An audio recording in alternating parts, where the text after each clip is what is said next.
When the Spanish landed in Mexico in 1519, they had around 600 men. In 1532, when they encountered the Inca, they had even fewer, 200. And yet, in both cases, shortly after, the Spanish reigned supreme over the Aztecs and the Incas.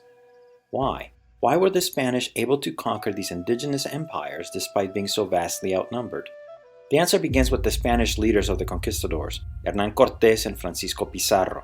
Both were ruthless and driven, and charismatic enough to get their men to put themselves at risk for them. And they made the right decisions at the right time, most famously Cortés, who opted to sink his ships to prevent his men from attempting to return to Cuba. Still, while the right leadership helps, even the most brilliant technician would not be able to make up such a large number disparity. More essential was technology. The Spanish had two crucial weapons, arquebuses and horses. The first gave advantage at a distance, and the second allowed for faster attack. They also produced panic, especially early on, since indigenous people had never seen them.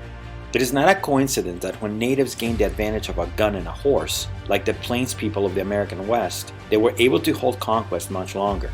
And yet, given the disparity in numbers, this alone cannot explain what happened. Neither horses nor guns are much of an advantage when there are hundreds of moving targets trying to kill you. An even more significant part of the answer was disease.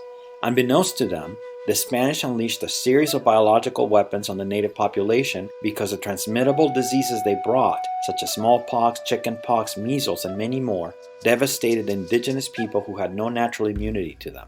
Historians estimate that Tenochtitlan, the Aztec capital, lost as much as 40% of its population in 1520, while Peru's Inca Empire lost at least 50% of its people between the 1520s and 1530s before the landing of Pizarro in South America. The indigenous forces never recovered. The final and by far most important part of the answer is that the Spanish had key allies, without whom history would have looked very different. In the Mexican case, it was the Tlaxcalans, an indigenous people that had been at perpetual war with the Aztecs for 2 centuries, and who quickly saw an alliance with the Spanish as a great opportunity to overwhelm their hated enemies. In the case of Peru, it was people who had been under Inca rule and resented it.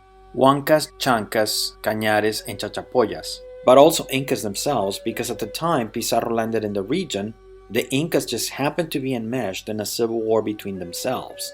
2 men, Huáscar and Atahualpa, were disputing between themselves the throne of the Inca, a throne that was open in the first place because the previous king, Huayna Capac, had died from a disease the Spanish brought.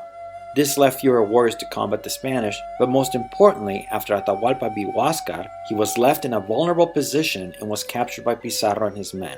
The conquistadors would then execute him, and only a few months later would advance into Cusco, the heart of the Inca Empire. And that's how 2 of the most improbable conquests of all time occurred, with disease and indigenous allies being the most essential.